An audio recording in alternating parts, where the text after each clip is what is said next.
Good evening and Om Shanti. Om Shanti is a greeting of peace, and I think most of those of you who are here are familiar with this, but I'm curious to know who's here for the first time in this program.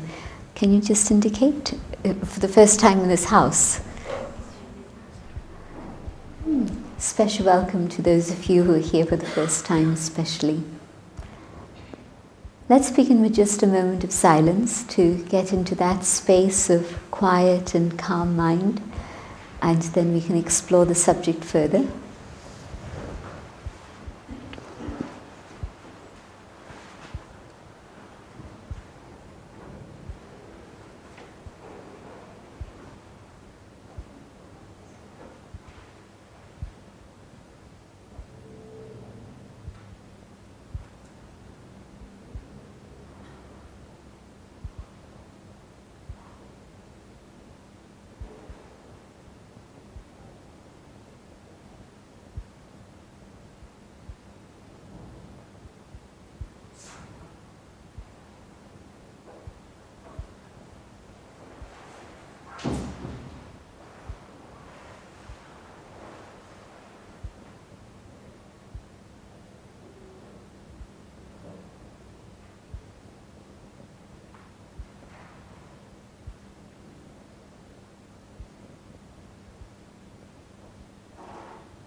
Thank you.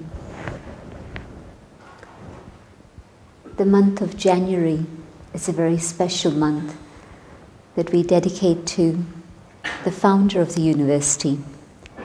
And here just behind me, you see his photograph. His name was Brahma, and so this is how we come to be known as the Brahma Kumaris, the children of Brahma, sons and daughters of Brahma. And as I sat there just for a moment before we started, and I looked at Brahma Baba's face, I was thinking that really this is the perfect example of a person who had many, many responsibilities. And on a subtle level, those of you who believe in angels, and I do, will understand that even within the angelic realms, there's a huge amount of activity and service that needs to happen. And so all of that continues.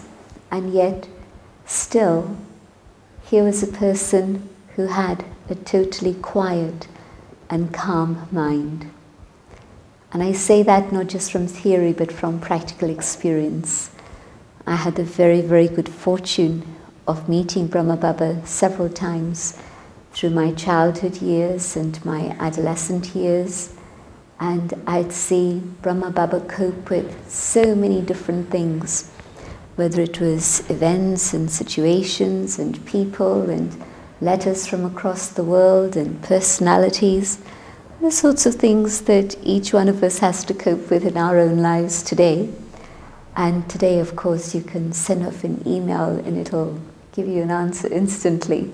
You can get onto a website and get all the information you want to have. And in those days, that wasn't the case. I'm talking about the 60s.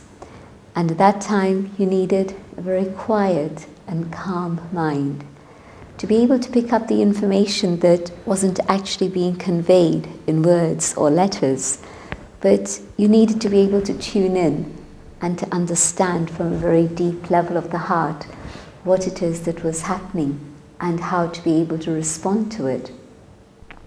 And so I actually had the good fortune of witnessing Brahma Baba cope with these sorts of things. And so it's possible to have a calm and peaceful mind and yet carry out a task of great responsibility, and being able to fulfill all those responsibilities with a great deal of love, not just out of a sense of obligation and duty, but really genuinely out of sincere love in your heart. But I have another question. Would it be easier if we didn't have responsibilities and duties and relationships to cope with, and we could all just sit on a mountaintop, just your own personal little mountaintop somewhere, or a little forest glade where you could sit by the river and just contemplate the water or your navel, whichever it is you wanted? Would it be easier to do that and have a quiet and calm mind? What do you think? What is easier? Who thinks contemplating the navel by the river would be easier? A few. And who thinks it's easier to cultivate a quiet and calm mind in the midst of activity and responsibility? A few more. And so what does everybody else think?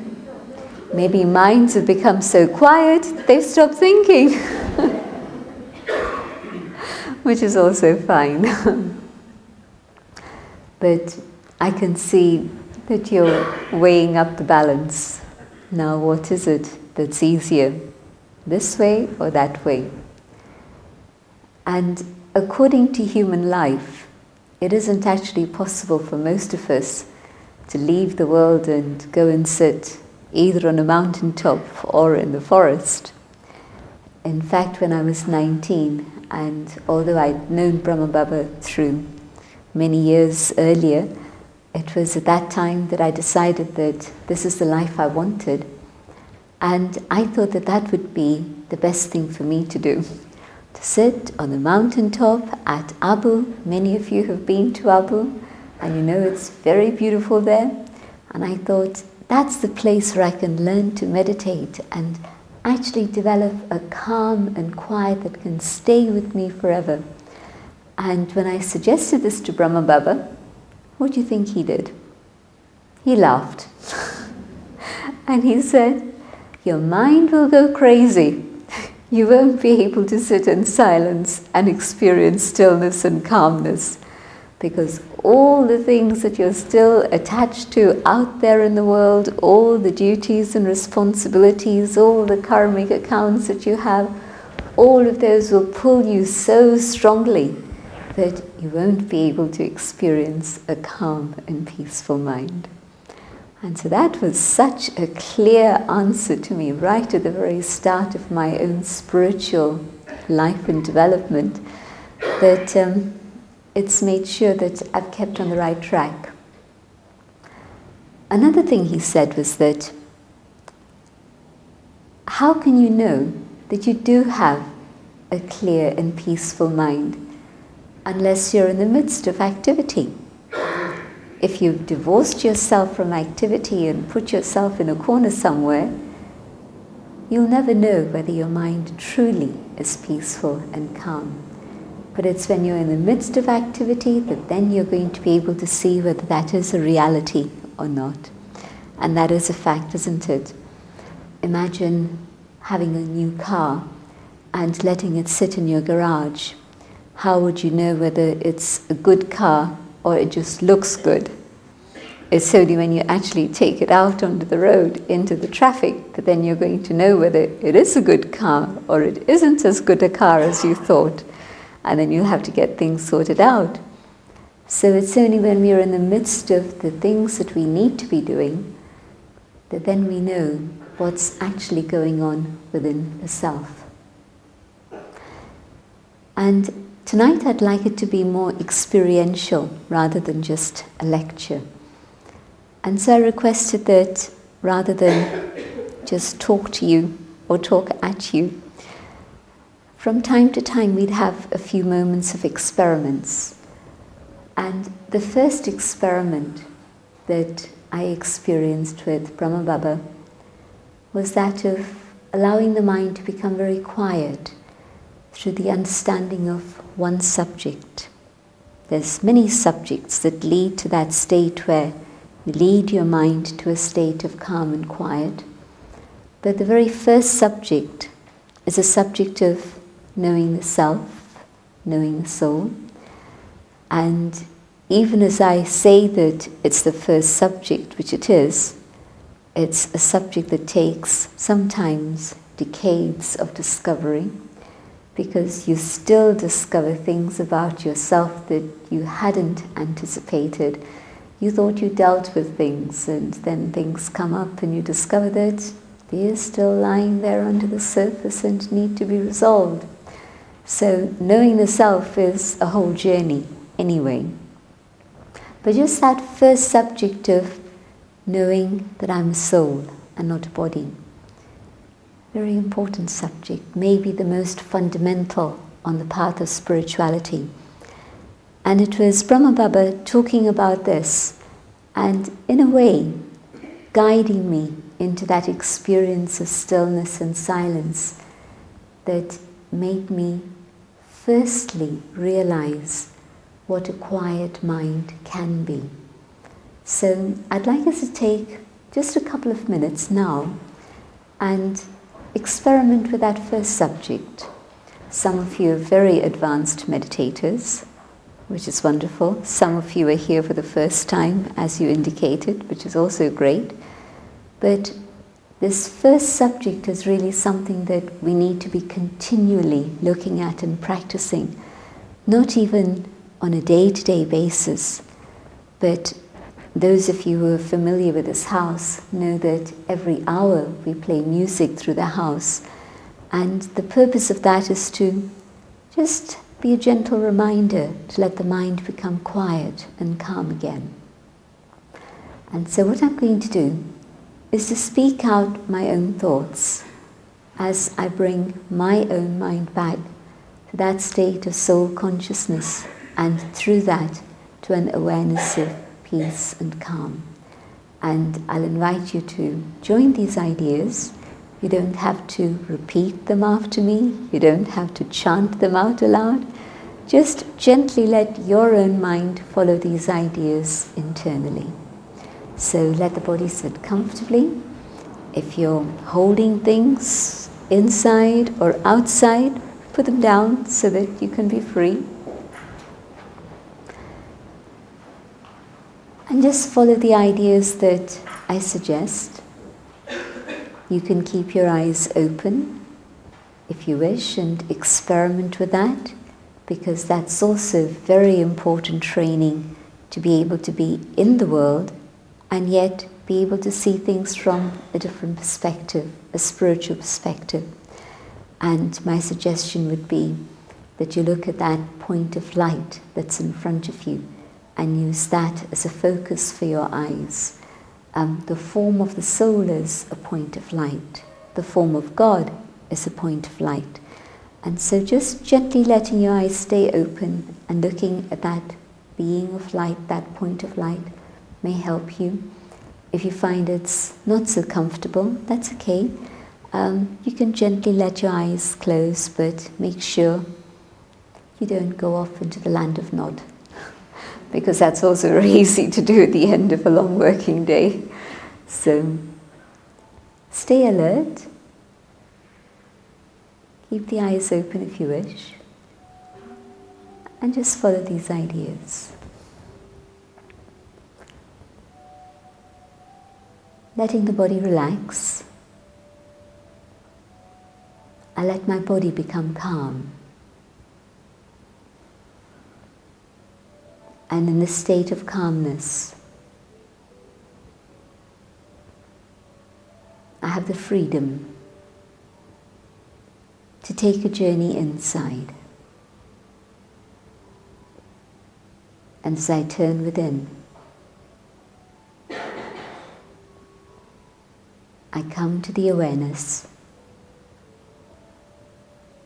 of the spark of life,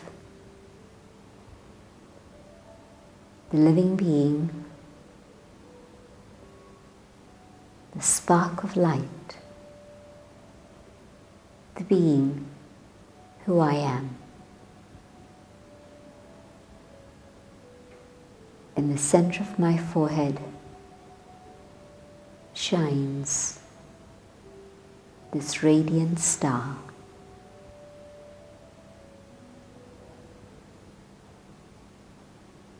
Focusing on this being that I am, a being of light.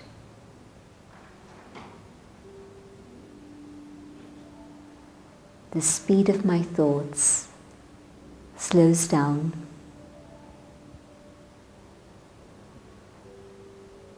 and my mind becomes quieter,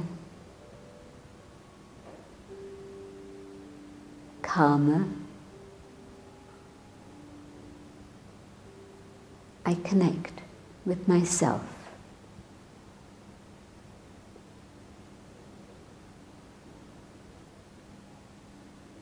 I have focused outside for so long. And now, for a little while, I focus inside.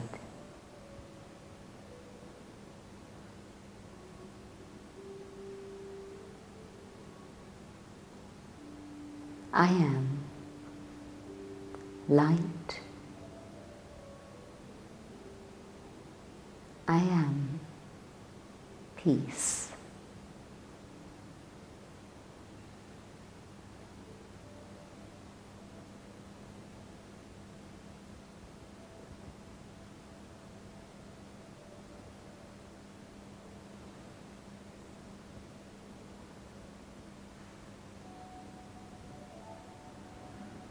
Peace is my natural state of being.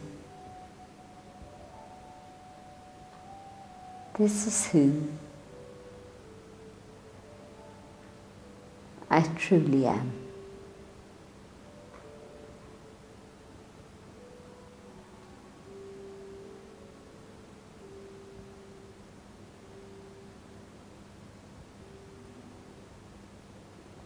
I come back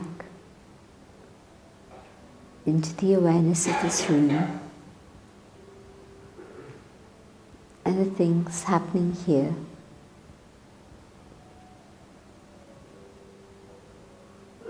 But I keep this awareness of peace and who I am with myself.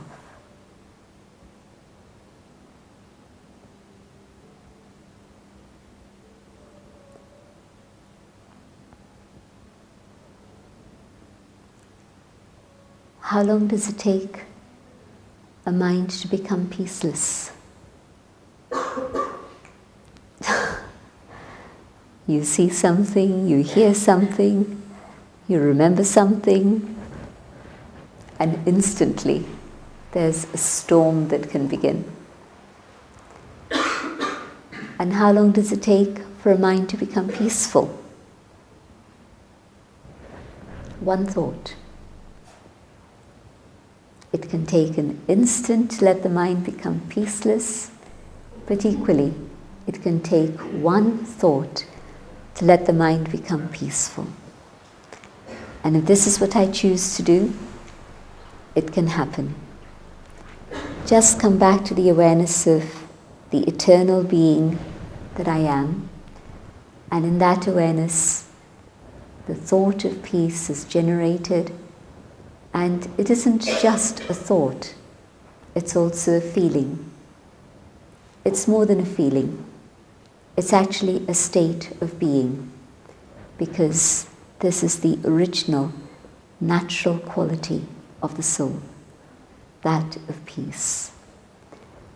Sounds strange when we look at what's going on in the world today, and every newspaper headline, every radio announcement, every television program is about the opposite. And yet, the natural state of the soul is that of peace. And if there's a question why there's been such a dramatic shift, there's one answer, a very simple answer. Maybe some would say it's too simplistic, but I've come to believe and to experience the truth of it. At the moment that I remember I'm a soul, peace is there within me, and I can touch it and express it and emerge it. And at the moment that I forget that this is who I am, and I come into the identity of the body, which is actually not my true identity, it really isn't. I, the soul, am not female. I, the soul, am not Indian. I, the soul, am not middle-aged or old or whatever classification. All of these things that we associate are all associated with the body. And so all false identities. And so when the mind is associating itself so deeply and continually with whatever it is that is false, how is it possible to have peace? When I come back to the reality of who I am, in that state, yes, peace becomes possible. So one thought can lead to peace, but equally, one thought can take away that peace. A few other things that I want to connect with this whole subject of peace within our mind, or a quiet mind. Think about when you've been able to have a mind that's very calm and relaxed. And you'll probably find that it's times when there's a sense of well-being, there's a sense of good relationships with everyone, there's a sense of a conscience being clear, things moving in the direction that they should be moving, a time when your perception is clear, a time when your attitude feels very positive, a time when your intellect is working well, clearly. All of these things are very deeply connected with the whole subject of peace of mind. And those are some of the things that I'd like us to explore tonight also. I mentioned several things, but within that, one thing particularly I'd like to take up is the question of conscience. Because so often what's happening in the world today is that our conscience tells us something, and yet the reality of our life becomes something else. And when there isn't that alignment, what's going to happen? Is it possible then to have a mind that's calm and peaceful? Well, your own experience will tell you what the story is. And yet, I listen to that soft, gentle voice of conscience that's speaking inside, and I have the courage to follow that through in my life. Then that alignment allows a mind to stay very calm and peaceful. And so I need something more than just being able to go into the self and say, I'm a peaceful soul, to be able to experience that state of peace. Because conscience isn't just something that's abstract and working inside, but conscience is very much related to my work, my activity, my relationships, the things that I'm involved with, which is why Brahma Baba said at that time, with great wisdom, that you're not going to be able to have a state of peace just cutting yourself off from the world, but being in the world and doing things the way they should be done, yes, then there's a possibility of peace. And so what I need to do is to be able to see what's going on within my conscience, and to see if I can have a conscience that's clean, that's been scrubbed of all the other layers that have accumulated on top of that. And in fact, it was again one of the very powerful things that drew me to Raj Yoga in the early days. Because the question in my own mind had been, well, what is it that influences conscience? Because what I'd been seeing is that the way you're told this is right and this is wrong in one part of the world as to a different part of the world, there's a big difference in that. But not just in terms of geography, but in terms of culture. One culture will say this is right, another culture will say this is wrong. So what is it? And not even in terms of just culture, but generations. One generation will say, well, so what's wrong with this? And another generation will say, but this really isn't as it should be. And so is there something which is a baseline that you can work with, which can actually guide you in terms of conscience? Or is it something that's shifting every moment, day by day, and so there isn't anything which is an anchor that we can build our life on? And again, Brahma Baba said something very profound. Baba said, human conscience is that which is part of the soul, and human conscience is not just eternal, but human conscience is actually universal. When you think about the soul and you think about a point of light, well, is there a difference between this point of light and this one and this one and this one and this one?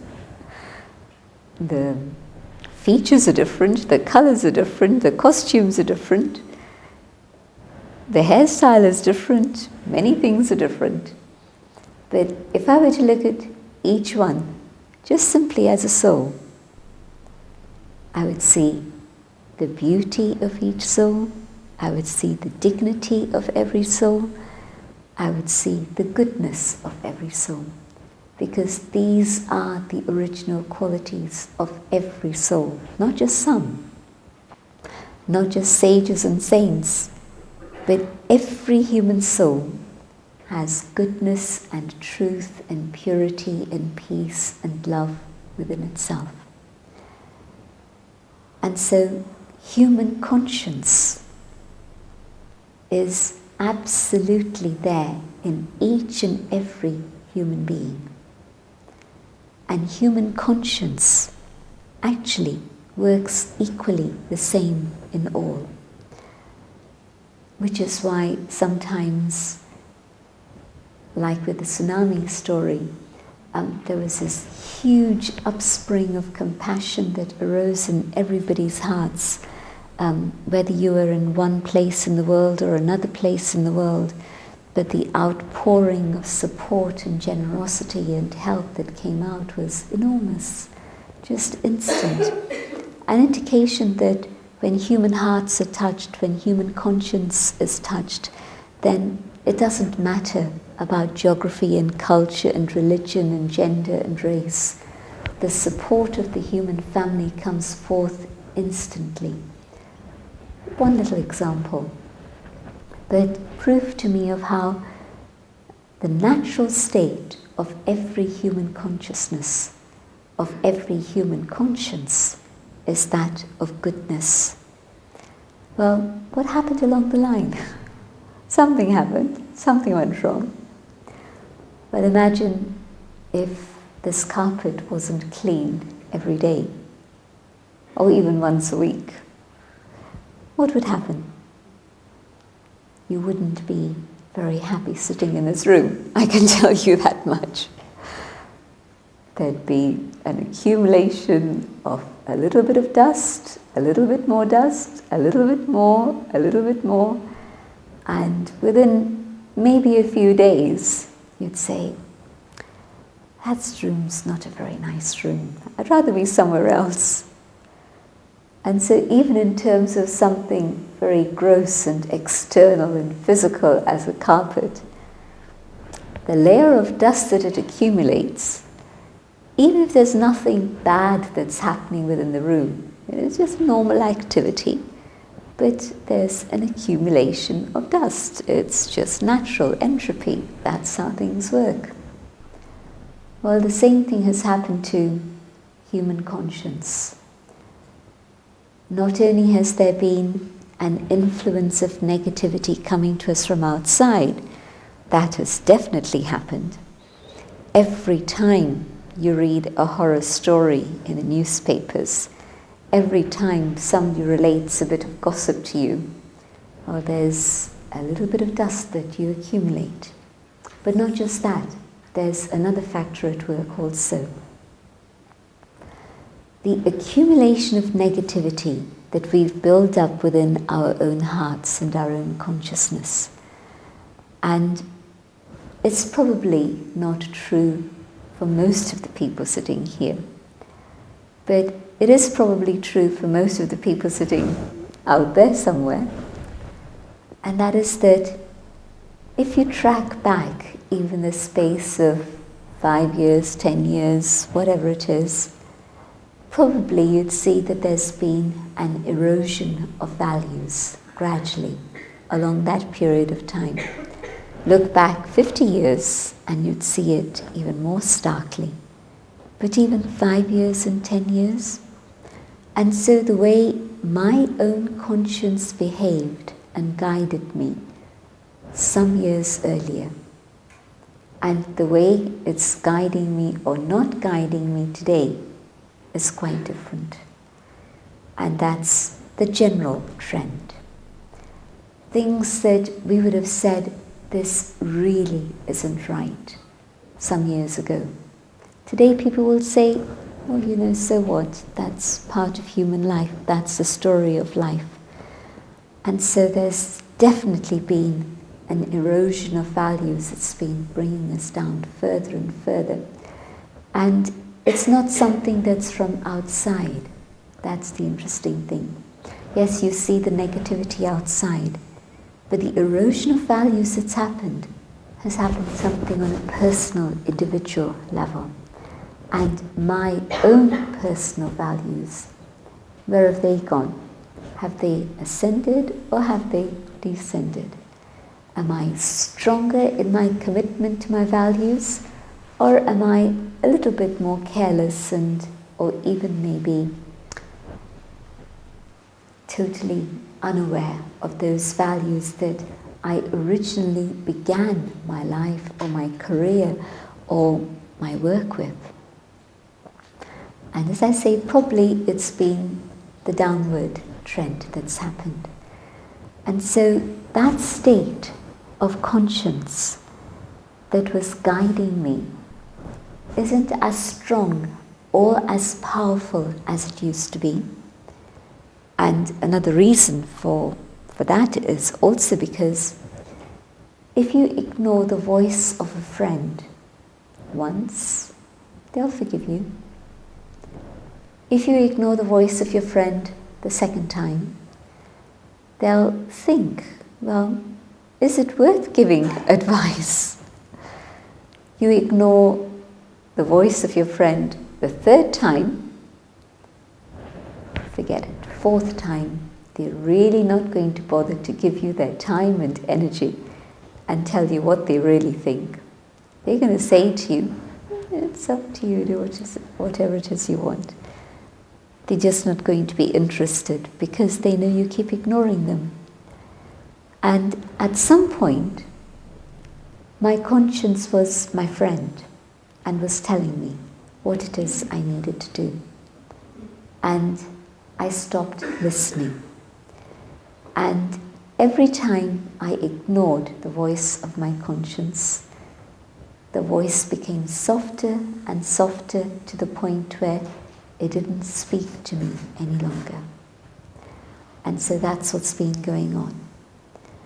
And when I'm no longer listening to my conscience, even though deep within my heart I know what the truth is, but when I don't follow my conscience, it is not possible for the mind to be calm and quiet. It is not a reality anymore. When I start listening to the voice of my conscience again, my mind is again going to come back to a state in which there is that calmness, in which there is that quiet, in which I can feel free. Think about the situation where your mind is in upheaval and the state of confusion that this creates and the state of bondage and pressure and tension that you feel.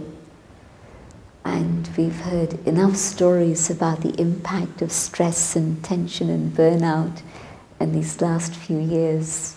You know all the statistics of all of those things. But the other side of the story, the impact that a mind that's calm and quiet that has on your consciousness, your feelings, your life, your relationships, well, you see the contrast of that very, very beautifully and easily and clearly.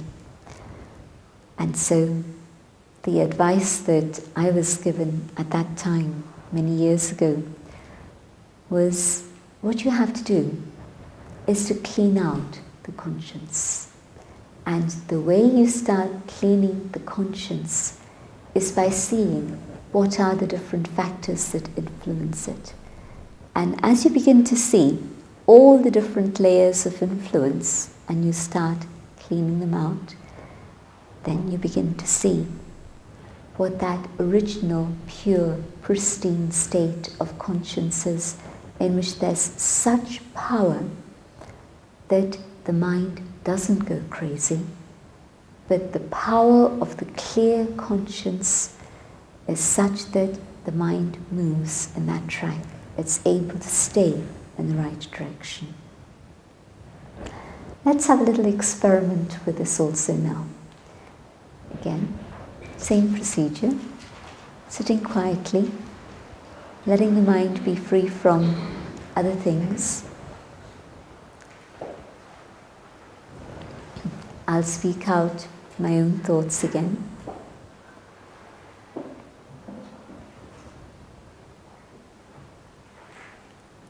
I look inside, and as I look at my mind, just simply watching my mind allows it to slow down.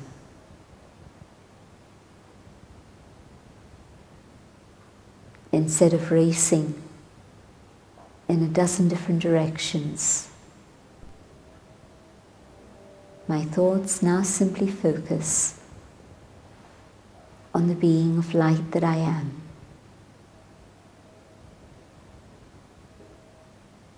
And in this awareness of calm, I look deeper within myself. I look at my conscience.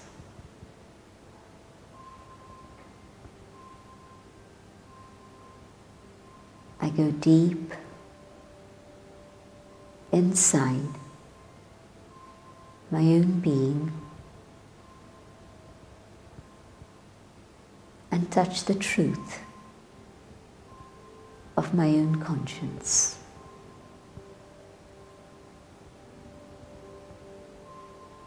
And in this awareness of truth,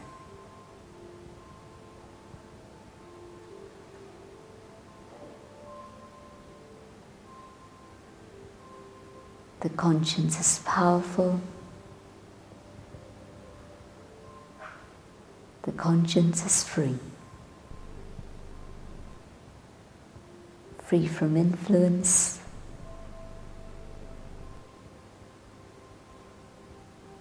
Free from the things of the past.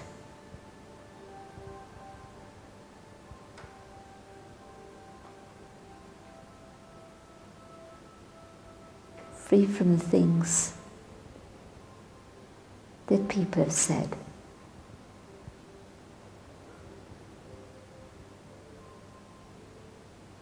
As my mind becomes quiet, I can listen.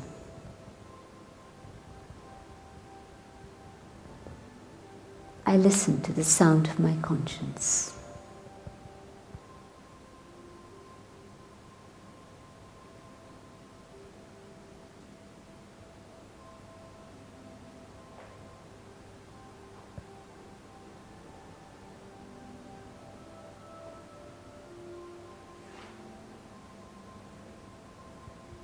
And just simply listening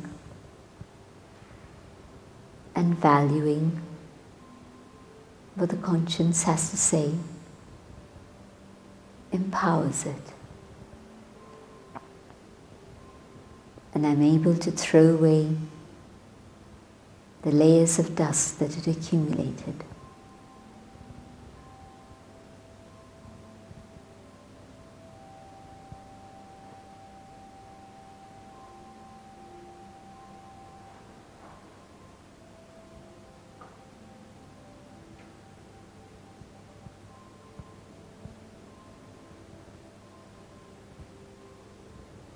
As I begin to listen to my conscience,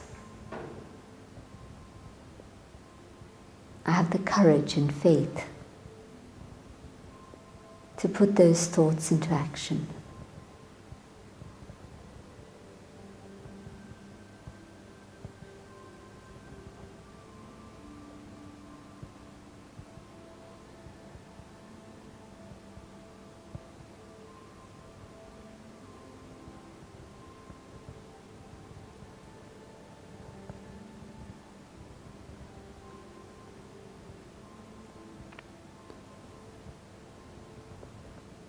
My mind becomes calm.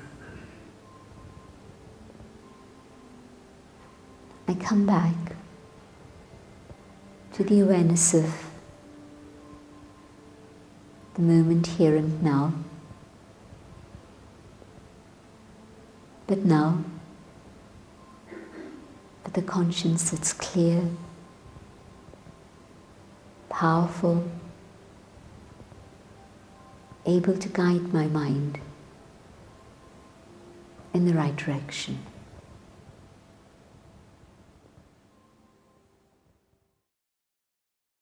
In terms of the definitions of Raj Yoga, the mind is one aspect of the soul. It used to be very interesting for me when I'd see the headlines of exhibitions in London or magazines around that spoke about mind, body and spirit. And so body, okay, mind, spirit, now how does all that fit together? Where is the mind? Where is the spirit? And Raj Yoga gave us a very simple definition, that it's not actually three things in that way. It's actually just two things. There's the body, and we can find out all about that. And then there's the spirit. And within the spirit, and I would use the word interchangeable with soul, and in terms of the soul, all the things that I've mentioned so far are actually related to the soul itself. Mind, that's not physical, that's not part of my physical form. Conscience, that's definitely not part of my physical form. And so mind, conscience, these are definitely part of the soul itself, the invisible, the non-material, that which is beyond measurement, that which is beyond physical dimension. And another part of all of this that I want to bring in now, in terms of learning how to keep the mind calm and peaceful. And you can again see that there's a few interesting details that are connected with all this, because I'm told that in India, when they first started these experiments with stilling the mind, and I'm sure that quite possibly other parts of the Orient and the East also started around the same time. But certainly it's been well documented that in India it started around 2,500 years ago. Imagine. They started experimenting with the mind 2,500 years ago in India, and that is documented. Some would say even longer, but that's the figure that I believe makes sense. And what they did at that time was to try all sorts of physical exercises and postures in the hope that this would bring a stillness and calmness to the mind. And it did to a certain extent. And I won't ask you to raise your hands here now, but generally in the West, many people who've experimented with Hatha Yoga, the physical postures, at some point, sooner or later, come to appreciate the value of meditation and silence. And I've never been to a Hatha Yoga session myself, so I speak from theory. I've witnessed some, and I know many who've done it, and I've known great masters who've been really the masters of the art. But I've never actually done a Hatha Yoga session myself. But what I've heard and understood is that at the end of a Hatha Yoga session, they have what they call the Shavasana, the corpse posture, in which you just lie totally still and just let the body become completely quiet. And what many people report back after that is that not only is the body very calm and quiet, but the mind is also the same, very calm and quiet. And so the process of the exercises and the postures have actually brought them to that point where there is that state of stillness for a short space of time. But 45 minutes and the Hatha Yoga class is over, and you leave the space and you go off into the tube train or the bus or your car, and what happened? The piece got left behind in the yoga ashram, and you carried away all the other experiences of peacefulness with yourself after that. And the other thing, and I won't mention names, but a very famous master, one of the most famous masters of Hatha Yoga, and I had the good fortune of meeting him many times in very informal circumstances in different situations. And his school still runs in different places, many places, and the main one in my own hometown in Pune. And on the one side, I would see his, at the time I knew him, he was 60, and through the years as I got to know him better, by the time he was ready to leave, he was in his 80s. So I knew him for that space of quite a period. And he was perhaps one of the superb masters of the 20th century. And yet he was equally renowned, not just for his discipline and training in people in Hatha Yoga, but he was equally renowned for his anger. Both things were together. That was very interesting. And where people weren't following the postures that he was wanting them to, he had no hesitation in actually taking a stick and hitting them with a stick. And that made me think, what happened? What happened to a quiet mind? You can have mastery over the body, but it seems to be quite a separate subject to have mastery over the mind. True story. No addition, no exaggeration. And this is actually what they discovered some thousands of years ago, that you can come to that state of absolute mastery over the body, but to have mastery over the mind and have a mind that's calm and quiet is actually quite a separate subject. And you can try for years and experience a few moments of peace. But to have a mind that's calm whilst engaged in all the things you need to be doing, now that's another story. And again, Brahma Baba made us aware through the teachings of Raj Yoga. And you've heard this term Raj Yoga now, I've used it several times, but there's actually two quite distinct aspects of Raj Yoga that I want to come back to in just a minute. But the teachings that Brahma Baba taught about Raj Yoga were that when you understand that soul and body are separate, spirit and body, whatever you want to call it, where is the mind? Is the mind in the body? And if the mind were in the body, then yes, learn gymnastics, learn postures, learn hatha yoga, and you'd get to the point where you could discipline the mind. But if the mind isn't in the body, and if the mind is part of the soul, then no matter how much you learn to discipline the body, not going to be able to discipline the mind. And if I think about what the mind is, again, in terms of the definitions of Raj Yoga, that which is able to create thought, that which is able to create feelings, that which is able to transcend time and distance. You go back to the past, you go into the future, you go to Bombay, you go to New York, all happens within a flash. So really, an energy that transcends time and distance and all physical limitations. And that's certainly not applicable to the body. And so where does it apply? Where does the mind reside? It's within the soul. And so it's not by the discipline of the body that I can make my mind calm and quiet.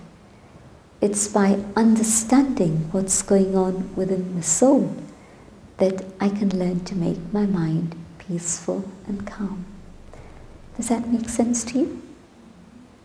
It made a lot of sense to me.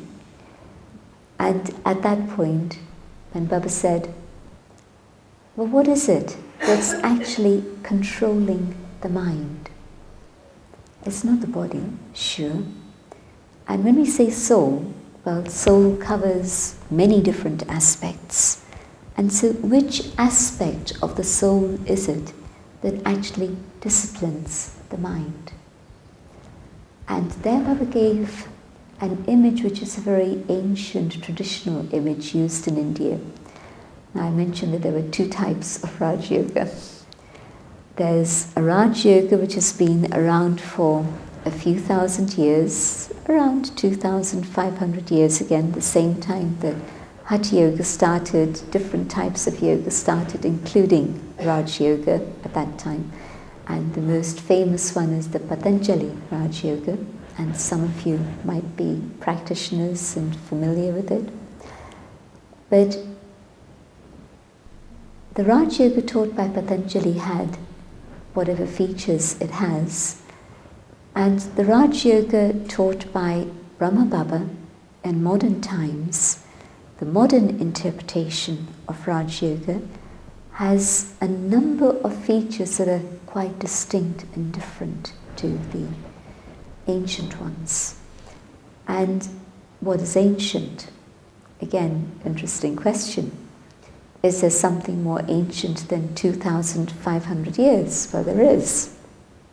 There are things that are many more thousands of years older than just a few thousand. And so, in fact, the original teachings of Raj Yoga that people practiced way back, that gave them the ability to train the mind and elevate the mind and bring the mind to a consciousness to its higher state, that allowed evolution of humanity to take place. Now, that's the Raj Yoga that Brahma Baba was able to begin to understand and become an instrument to share and teach and practice himself. And so that's the Raj Yoga that I'm talking about tonight, not the one of Patanjali. And I'm sure some of you who are practitioners of that would have many questions about that. But within the teachings of Raj Yoga in their present form, the modern version, the interpretation today that applies here and now for us at this moment, a very ancient image, the image of a horse, many horses, not just one horse, many horses, and reins holding the horses, and a driver actually keeping the reins. in his hands. And the mind has always been compared to the horse, running, racing, needing a training. And if you don't give it a training, it's just going to run wild and it's going to be of no use to anyone, anything. But reins and someone actually holding the reins. Some of you may have seen a very beautiful image in Delphi in Greece, and it's called the charioteer. Anyone remember seeing it? I saw it many years ago and it's still very clear in my mind. It's a figure, a statue of a young man, very regal. And of course the statue is not intact anymore. It's broken, the arms have been bust by whoever. But even within that, you see the regal stance of this young man, and the statue is called the charioteer. And he's wearing royal garb. He's not wearing the clothes of, one would imagine, a driver, a charioteer. And what you see is the steadiness of his eyes, the focus of his eyes, and you see him holding the reins. The arms have been damaged, but you still see that. And it's actually the image of what's happening in here. The soul, the charioteer of this chariot, and the soul holding the reins of the horses. The intellect holding the mind. And it's, as I say, it's a very ancient image, a very powerful and beautiful one that's still there today to see. But it brings back this idea of who is the charioteer and what does the mind do and how am I supposed to bring back the mind to that state of calmness and quiet. And so at a time when I have no idea of the soul, forget about keeping the mind calm, it doesn't happen in today's world anymore. Or even when I start practicing this consciousness of the soul, but I don't understand the mechanism of how things work within the soul, still not so easy. When my intellect, I'll use another word for intellect because the English word intellect doesn't fully convey everything. Buddhi. When the buddhi, that aspect of my consciousness that's able to take in information and use that information and turn it into knowledge. And as I use that knowledge in my life and apply it in my life, it becomes wisdom in my life. Well, it's this vessel, the intellect, that's capable and able to do all of this. And so in that state where I now have the understanding, I'm soul. I practice this awareness of being a soul. I maintain this consciousness of who I am. In that state, the intellect is so powerful that I keep track of where my mind is going. Not here, not there, not in 1,000 different directions, but where I want it to go. And so I'd like us to try another little exercise again, but this time bringing in another component, not just the component of the soul, because one awareness is to have this beautiful thought that, yes, I'm a soul and I'm a being of light. But at this point where I seem to have lost a little of the light and the light has become a little dim, then I need to connect with the powerhouse to be able to draw from that powerhouse of unlimited energy, so much power that the light again begins to shine. And so in our meditation now, what we're going to do is to connect with the source of light, the source of love, of power, of might, the Almighty. And if you believe in God and you understand God, the Supreme, as a being of light, and again this image gives you an idea of that, easy. But even if you don't believe in God, that's fine. Just use your imagination and just try it out as an imagination, as an exercise in which you're focusing on this point of light. And why I say this is because it does bring about amazing changes, even if you just use it as an imaginary exercise, really.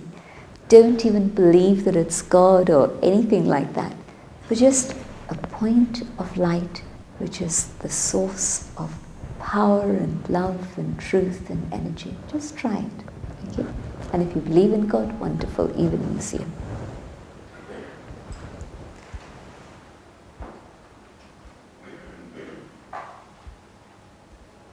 I switch to the consciousness of I, the soul, allowing the consciousness of the body to recede into the distance. And in this awareness of who I am, I, the soul, take charge of what's going on within my own inner world.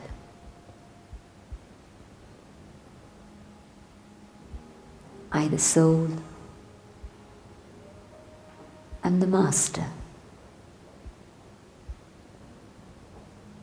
And in this awareness of my own mastery, my sovereignty, my dignity, I hold the reins absolutely strongly in my hands and guide my mind to the destination of my choice. I focus my thoughts on the Supreme, the being of light, the source of light,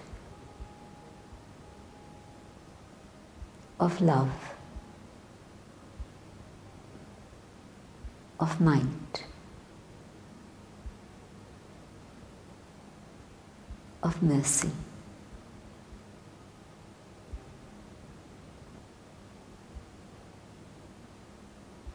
And my mind is drawn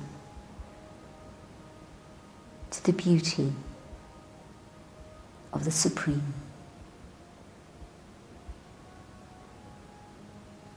the beauty of God's love,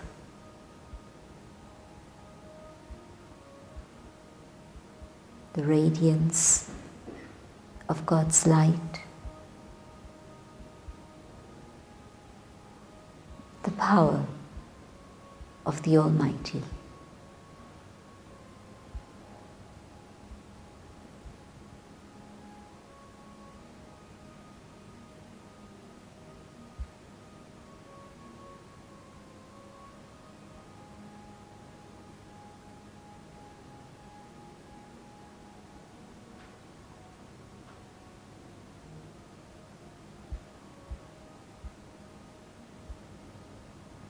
As my mind connects with the source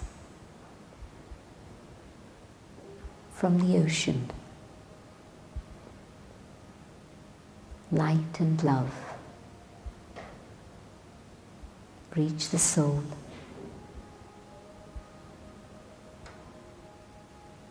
The might and mercy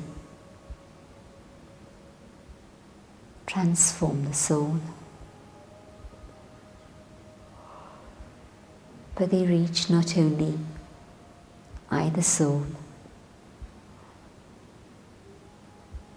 they reach out into the world.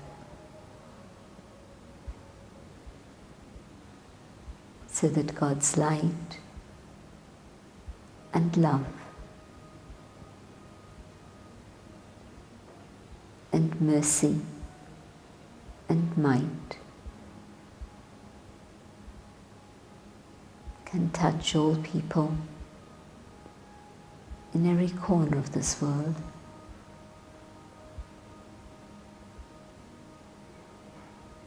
And touch nature.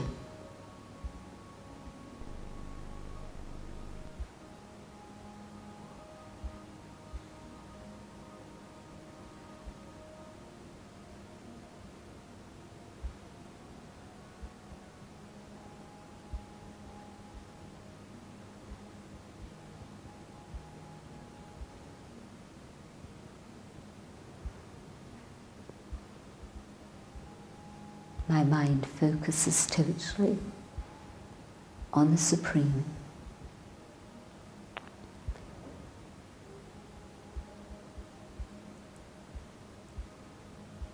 And God's qualities reach out and serve the world.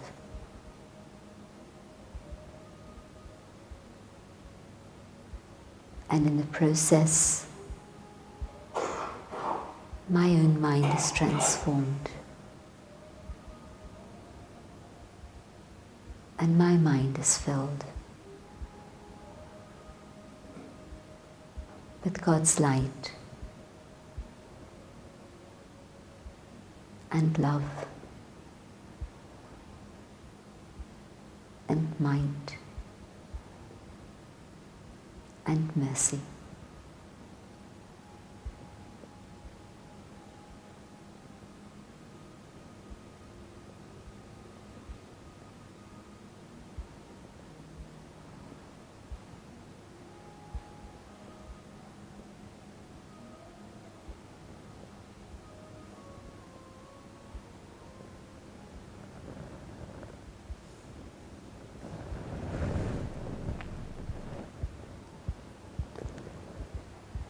The more I focus on God, the more my mind becomes calm and quiet, and whatever was the negativity, the waste, the weakness, all of that is cleansed and washed away. And so meditation serves two very powerful purposes. That of the transformation of the self, to be able to reach the stage that I would like to have for myself, for my life. But it also serves a very beautiful altruistic purpose, and that is to be able to serve the world. Who, where, what, how, doesn't matter.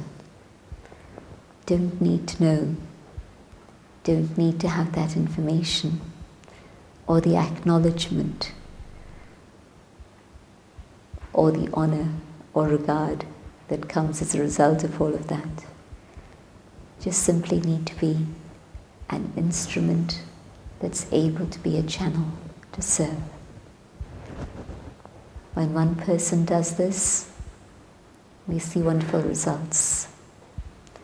When 10 people do it together, the results multiply. When 100 and 1,000 people do it together, it's powerful enough to transform the world. I believe that very deeply. And I think that this is why so many of you are here tonight, because you're also seeing that other ways of working to try to change the world aren't happening. The more we try to change things on an external level, the more we see war and violence, whether from humans or nature. We see economies collapse, we see crazy things happen. And yet when we start focusing on the things we need to do inside, we begin to see the impact of how that works outside and the things that change outside. And I know that the 21st century, and in particular the start of this year, has been so dramatic that many, many people have the question, what is it that I can do? And this is what I can do. I can start having a calm and peaceful mind and become an instrument to share that. Thank you for your attention. Bye.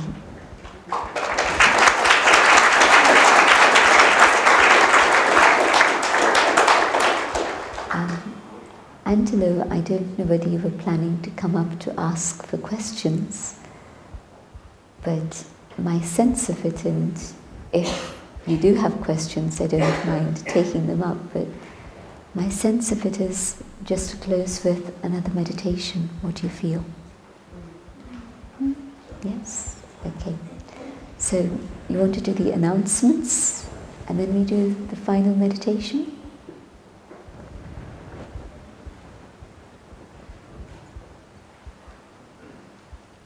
Yes, I'd just like to mention that outside on the table you will find new leaflets for the new lecture series. And also next week, the self-esteem course will start. And 1 week after, there is a meditation course will start. So if you would like to register, you can find all those details inside the leaflets. Thank you. And there's a bookshop that's open.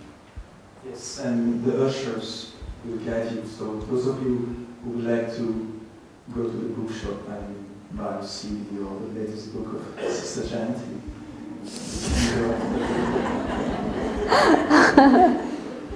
I didn't mean it as a promotion.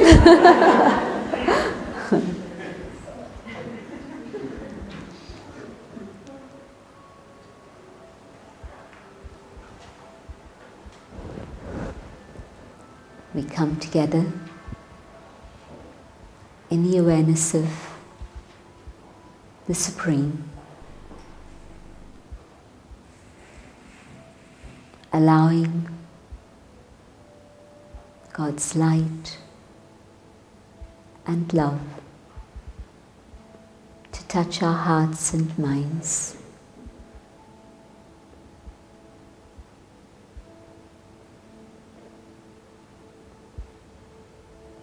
And as God's love touches our hearts, we can forgive and let go.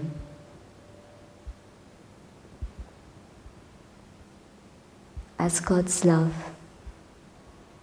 touches our minds, we change. We see things differently. There's a softness and gentleness that comes in.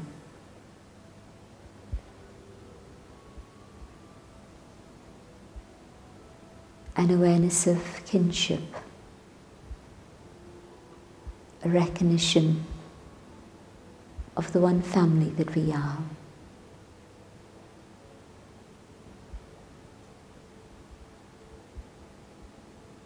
As God's might touches the soul, I awaken. I understand what it is I need to do.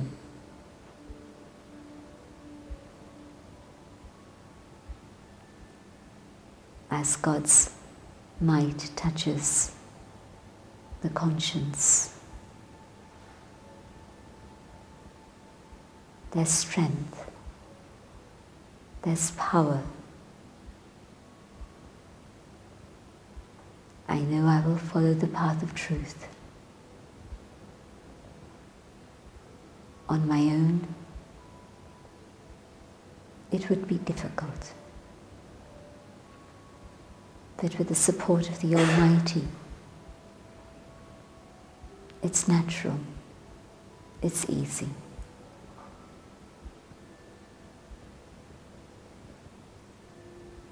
As God's mercy touches the soul, I recognize the moments again and again when God's compassion has helped me.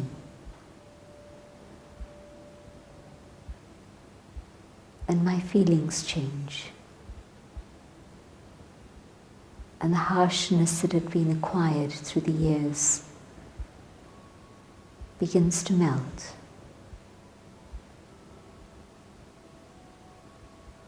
This is what I have to do.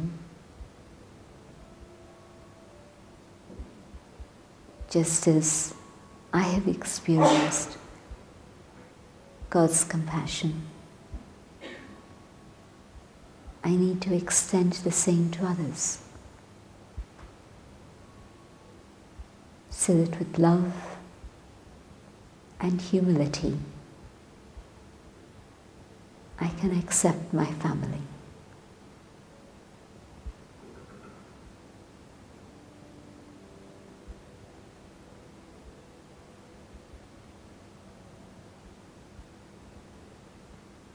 I keep this connection with the Supreme.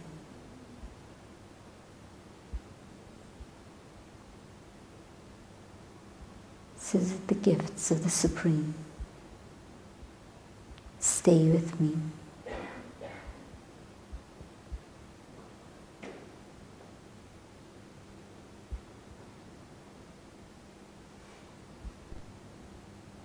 I come back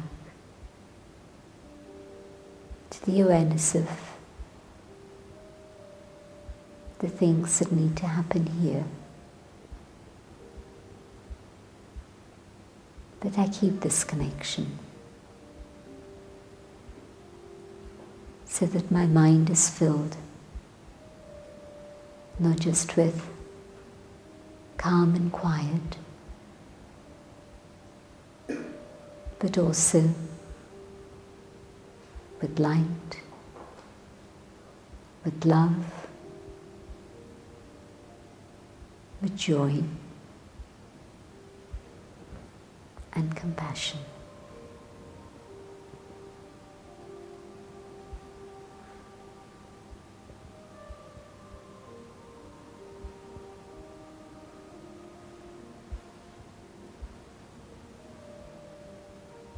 As I leave this room, I carry this experience to be able to share this through vibrations, through the eyes, through words, through actions.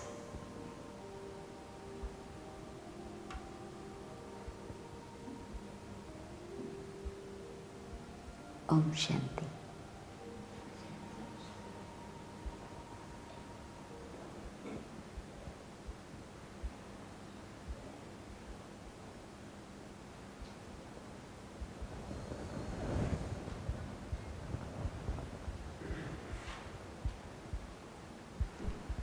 Have a safe journey home, and we hope to see you back here again very soon.